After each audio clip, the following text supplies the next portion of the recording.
पहले तो मैं रोज youth point sir Ahmad Shakeel साहब, सर शबीर साहब, सर रफान साहब का शुक्रिया अदा करता हूँ और आज के हमारे चीफ गेस्ट नासिर करीम साहब का कि ऐसा प्रोग्राम रखा कि हम आज मिल बैठ के एक मौजू पे बात कर सकें और वो मौजू यकीनन मतलब आज का है लियारी। तो मैं समझता हूँ कि आज का मौजू मुझ पे ही है क्योंकि मैं खुद लियारी हूँ। मैं खुद मसाइलिस्तान में मतलब में इतने मसाइल हैं कि सुबह से रात हो जाए, रात से सुबह हो जाए, ये मसाइल ख़त्म नहीं होंगे। तो बहुत ही अच्छा प्रोग्राम है, इस तरह के प्रोग्राम होने चाहिए। मैं सबसे पहले मेरे यहाँ पे मेरे उस्ताद, मेरे टीचर, मेरे सीनियर बैठे में, अगर मेरी बात बुरी लगे तो मैं पहले आग्रह करता हूँ सबसे, लियारी का जिक्र आते ही मैं समझता हूँ कि सिर्फ लियारी नहीं, पूरे कराची, पाकिस्तान, वर्ल्ड में लोगों के जहन में आ जाता है स्पोर्ट, सोशल वर्कर, तालीम, अदीब, शायर, सब ने लियारी से ही जन्म लिया है। लेकिन आज हमें नफ्सियाती मरीज बनाया गया है। यहाँ पे होना यह चाहिए था कि ये मेरे ख्याल से यह जगह तो बहुत ही छोटी जगह है। यहाँ से अगर हम तकनीक ग्राउंड या इससे बड़े ग्राउंड में भी जाते इस मौजू पे अगर हम बहस करते तो वो वहाँ पे खड़े होने की जगह ही नहीं होती। लेकिन हम मुर्दा कौम, आज मैं समझ गया मुर्दा कौम है क्योंकि यहाँ पे हम तादाद देख रहे हैं। लियारी में सबसे कमी है हमारे पास एजुकेशन की। हमारे टाउन चेयरमैन नासिर करीम साहब बैठे हुए हैं, मैं इनको मुखातिब करके ये कहना चाहता हूँ कि गवर्नमेंट स्कूल में हमारे पास डीएमसी में से टीचर नहीं है। मैं अपने स्कूल की बात करूं, हमारा सरकारी स्कूल है, लियारी स्कूल है, वो उनका उस स्कूल का शुमार टॉप स्कूल में होता था। वहाँ पे एडमिशन के लिए अपने पेरेंट्स अपने बच्चों को प्राइवेट स्कूल से निकाल के हमारे पास लाते थे कि इसकी एडमिशन यहाँ पे होनी चाहिए। लेकिन अब ये हो चुका है, हमारे पास सिर्फ 4 टीचर हैं वहाँ पे और 4 से 5 टीचर हमने प्राइवेट रखे हैं। उनकी सैलरी हम उनकी मेहनत समाजत करके उनको लाते हैं, सिर्फ 5,000 सैलरी देते हैं कि आप आके पढ़ाएं, आपकी मेहरबानी होगी, इन बच्चों का मुस्तकबिल हमें देखना है। तो इस तरह का माहौल हो चुका है। और दूसरी बात, स्कूलों में अब तक कोर्स नहीं है, तकरीबन दूसरा महीना हो रहा है कोर्स नहीं है। वहाँ पे हम बोल के थक गए, तकरीबन सोशल मीडिया पे ये बात भी ने की, वहाँ पे अब तक किताबें नहीं आई। तो बच्चे पढ़ेंगे क्या? 2 महीने ये हो गए, सर्दियों गर्मियों की छुट्टियाँ आएंगी, तकरीबन 6 महीने ये हो गए, 6 महीने बाद 4 महीने बाद बच्चे पढ़ेंगे क्या? मतलब गवर्नमेंट स्कूल का ये है कि आजकल के हालात ऐसे हालात हो चुके हैं कि महंगाई और यहाँ के हालात इतने हैं कि लोग चाहते हैं कि हमें कहाँ से आसानी मिले, हम जाके अपने लिए आसानी पैदा करें। तो मतलब इस बात का नासिर साहब से मैं मतलब रिक्वेस्ट करता हूँ कि इस मसले को आप स्कूलों में जाके विजिट करें, तमाम स्कूलों में, और इस मसले को ज़रा जल्द से जल्द हल करें। एजुकेशन हमारे लिए सबसे अहम है। अगर हमारे अंदर एजुकेशन होगी तो खुदा की कसम हमें किसी को खुद कुछ भी बोलने की ज़रूरत नहीं है। एजुकेशन सबसे अहम है। हमारी बहन बेटियाँ एजुकेशन में बहुत आगे हैं, लेकिन हम उनको नज़रअंदाज करते हैं। अगर वो किसी फील्ड में आगे जाती है तो हम बोलते हैं कि फलां की लड़की आगे गई, वो क्या कर रही है, कहाँ जाती है। लेकिन अगर वो कोई मकान पे आ जाए तो हम फख्र से बोलते हैं वो हमारी बेटी है, हमारी बहन है, हमारी कज़न है। जब वो कुछ कर रही होती है तो हम कहते हैं ये कहाँ जाती है। तो ये बातें हैं। और स्पोर्ट के हवाले से हमने ग्राउंड बनाया, वो ग्राउंड प्राइवेट बना है, गवर्नमेंट मतलब उस पर कोई वो नहीं है, खर्चा नहीं हुआ, सारा प्राइवेट हुआ है। उसकी वजह यह है कि मैंने खुद उस पर बजाते खुद उसकी देखभाल की है, जो काम कर रहे थे हम उनके साथ थे। उसकी एक और मिसाल यहीं पे हमारे आगे ककरी ग्राउंड की है। ककरी ग्राउंड में यह होना चाहिए था कि नासिर करीम साहब खुद फुटबॉल से वाबस्ता है, उनको ऑन बोर्ड लेना चाहिए था कि वो आके पहले विजिट करें, कि उनसे पूछे कि हमें ग्राउंड किस तरह बनाना है। इंटरनेशनल फुटबॉलर हमारे पास दादा आशिक मौजूद है, मतलब फुटबॉलर्स को वहाँ पे लेकिन हुआ ये ना कि वो पैसे किस तरह हमारी जेब में जाए, ये लोग आगे आएंगे, पैसे उनकी जेब में नहीं जाएंगे, तो उन्होंने खुद से बना के किस तरह करके वो बना के कंप्लीट कर दिया। बस हम पे ये एहसान किया कि हमने ग्राउंड बना दिया। ग्राउंड बनाना, कोई चीज बनाना मकसद हमारा ये नहीं कि कोई चीज बन जाए, बनाना कोई चीज बनाने के बाद उसको चलाना किस तरह है, चलाने की बात होती है। बनाना तो बन के वो इमारत या कोई भी चीज हम बनाए वो कंप्लीट हो गया, हम बनाए भाई खूबसूरत बनाए, उसके बाद चलाना किस तरह है। तो नासिर करीम साहब, लाला आशिक, जितने भी फुटबॉलर्स, इंटरनेशनल फुटबॉलर्स हैं, इस बात को वहाँ पे जाके बात करें, जो कुछ परेशानियाँ हैं हमारे फुटबॉलर्स को, उनसे बैठ के मीटिंग करें, मसले को हल करें। हमारे 2 इंटरनेशनल फुटबॉलर हैं, जोएब बलोच और रशीद बलोच, वो खड़े हो जाए ताकि पता चले। ये अभी जापान होके आए हैं,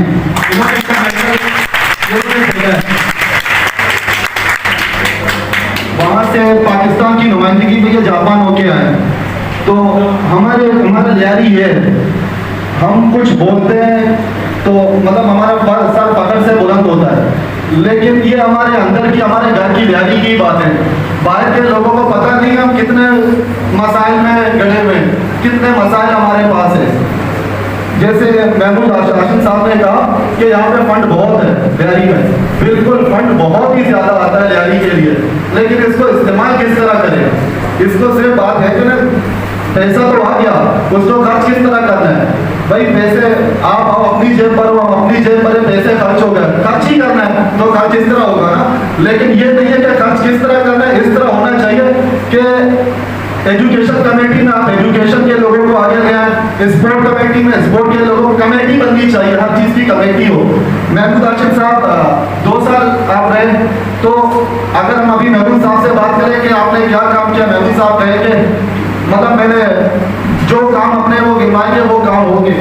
लेकिन उसके बाद जो टाउन चेयरमैन आए, अगर हम उससे भी बात करेंगे वो भी यही कहेंगे कि मैंने ये रोड बनाया, वो हम सिर्फ गलियों तक, गटर नालों तक ही महदूद रहेंगे। भाई हमारे एजुकेशन से क्या काम होगा, हम एजुकेशन से जब तक काम नहीं करेंगे तो हम यही गटर, रोड, गलियों तक ही महदूद रहेंगे। मैं इलेक्शन फाइट कर रहा था एज ए चेयरमैन, तो जो लोग मेरे साथ थे, कुछ लोग मेरे पास आए नौजवान, उन्होंने कहा कि वसीम भाई आप जीतोगे तो हमारे नौकरी का मसला जरूर हल करना। भाई उसको पता नहीं है कि चेयरमैन का मसला बल्दियात का है, कोई वो आपको PIA में नौकरी नहीं दिलवाएगा। आप, हमें तो ये भी पता नहीं है, हम कम से कम क्यों, इसमें है कि एजुकेशन की कमी। जब तक हमारे अंदर एजुकेशन नहीं होगी तो हम यही कहेंगे भाई चेयरमैन या काउंसलर हमें नौकरी दिलवाएगा, जबकि वो काउंसलर खुद मान रहे थे कि मुझे कोई नौकरी मिल जाए, उसकी अपनी सैलरी नहीं है, तो तुम्हें क्या सैलरी दिलवाएगा भाई। और अगर हम कुछ बोलते हैं, कुछ बात करते हैं, जैसे सर साबिर ने कुछ कहा सोशल मीडिया में, तो उसको 2 दिन के लिए हवालात में बंद कर दिया गया। मुंह बंद रखो, कुछ मत बोलो, आंखें बंद रखो, गूंगे बहरे अंधे बनो। लेकिन हम लियारी वाले हैं, हम तो बोलते सामने बोलते भाई हमारी ये आदत है, हम क्या करें, हम मजबूर है, आदत से ही मजबूर है। लेकिन अब इंशाल्लाह हम उम्मीद रखते हैं नासिर करीम भाईजान से कि वो इंशाल्लाह लियारी का नक्शा बदल देंगे, वो गटर, सेवरेज, ये रोड, इस सियासत से निकलकर हमें तालीम, मतलब ये एजुकेशन, स्पोर्ट की तरफ जरूर लाएंगे इंशाल्लाह। आपसे उम्मीद है, और हम लियारी वालों को बहुत उम्मीद है, नासिर भाईजान से, नासिर करीम साहब से बहुत ही उम्मीद है। तो जिस तरह आपको उम्मीद, लियारी वालों से आपको उम्मीद है, इस तरह है तो आपको भी इसी तरह दोनों हाथों से तालीम बचती है। इंशाल्लाह हम आपसे उम्मीद करते हैं कि आप लियारी के लिए आप कुछ करेंगे इंशाल्लाह। तो मैं दोबारा कहता हूँ कि हमारे जैसे भाई यहाँ पे बैठे हुए हैं, इनके साथ साथ आप लोगों को भी इसी तरह सोशल वर्क में आगे आना चाहिए। जिस तरह आप टीचर्स हैं, आपके स्कूल में गर्ल्स, आप उनको बताएं क्या करना है।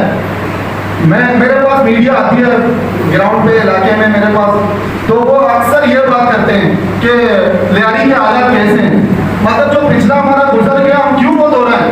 वो जब मुझे पूछते कि लियारी के हालात के बारे में मैं कब आऊँ, तो हमारे लिए फख्र की बात है। वो आप हमसे टाइम लेके, मीडिया भी हमसे टाइम लेके आते थे, भाई आप मुझे टाइम दे दो, मुझे आपसे मिलना है, आपके कवरेज करनी है, तो हमारे लिए फख्र की बात है। हम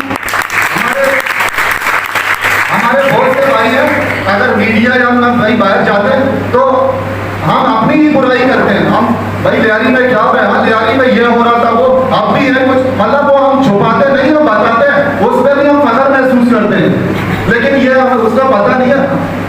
मैंने कहा कि ये हमारी जो कौम है लियारी, हम कराची लियारी नहीं इंटरनेशनल सतह पर है। जब कोई यहाँ पे इवेंट होता है, वर्ल्ड कप, यहाँ पे फुटबॉल वर्ल्ड कप हुआ ना, तो जितनी कवरेज कतर में नहीं हुई उतनी लियारी की हुई है। पूरे वर्ल्ड में भाई धूम मच गया। मैं गया, मतलब हॉस्पिटल जा रहा हूँ, कहीं पे भी किसी हॉस्पिटल का सर्जन के पास, वो पूछ रहे लियारी का सुनाओ, फुटबॉल का सुनाओ, तो वो एक सर्जन है, वो डॉक्टर है, वो लियारी का पूछा, फुटबॉल का पूछा है। हम लियारी वाले ये हैं, लेकिन वही क्या हमें नफसियाती बनाया गया है। हम घर से निकलते हैं, हमारे बच्चे जब स्कूल जाने के लिए निकलते हैं तो सुबह सुबह का वक्त होता है, वो बच्चे निकल के जब बाहर जाते हैं, बाहर किसी गली के पास, किसी कचरा कुंडी में दो इंग्लिशी बैठ के नशा कर रहे होते हैं। वो पहले स्कूल नहीं जाते, वो पहले ये पढ़ते हैं कि यहाँ पे क्या हो रहा है, वो यही प्रैक्टिकल सीखते हैं, अपने दिमाग में बिठाते हैं। भाई इनका, हम जब तक अपने इलाकों से इनको भगाएंगे नहीं, तो इसी तरह ही ये बच्चे प्रैक्टिकल में बड़े होकर यही प्रैक्टिकल करेंगे। हमें इनको भगाना होगा। हमारे इलाकों में मुट्ठी पर 1 या 2 मंशियात फरोश बैठे हुए हैं, हम उनको भगा नहीं सकते। अगर कहो कि आप इनको भगाओ तो यही होता है कि भाई ये मंशियात फरोश है, कल आके हमें मारेंगे। यार हमारी तादाद देखो, और ये 2 हम इनसे डर रहे हैं, अब हम ये हो गए। मतलब मैंने कहा ना, मुर्दा कौम है हो गई, खुदा की कसम। हम ये कहते कि भाई मेरे घर पे तो कोई बच्चा नशा नहीं कर रहा, मैं क्यों जाके बात करूं। लेकिन ये आज किसी और के आग घर पे है, कल यही आग आपके घर पे आ सकती है। जब तक हम बोलेंगे नहीं, हम इसी तरह ही हमारे बच्चे, मैंने कहा स्कूल से निकल, स्कूल जाने के लिए पहले ये प्रैक्टिकल देखते हैं, बाद में जाके स्कूल की प्रैक्टिकल या पढ़ते हैं कुछ। तो हमें इनको भगाना होगा, ये मंशा फरोशों को भगाना होगा। और दूसरी बात, के इलेक्ट्रिक का मसला है हमारे पास। के इलेक्ट्रिक का मसला ऐसा है कि मिल बैठ के, वो एक इदारा है, उससे हमारे जितने भी जिम्मेदार हैं यहाँ पे, वो बैठ के इलेक्ट्रिक के इदारों में जाके बात करें। यहाँ पे अंजुमन से हमारे पास, तो मिल बैठ के ये मसला हल होगा।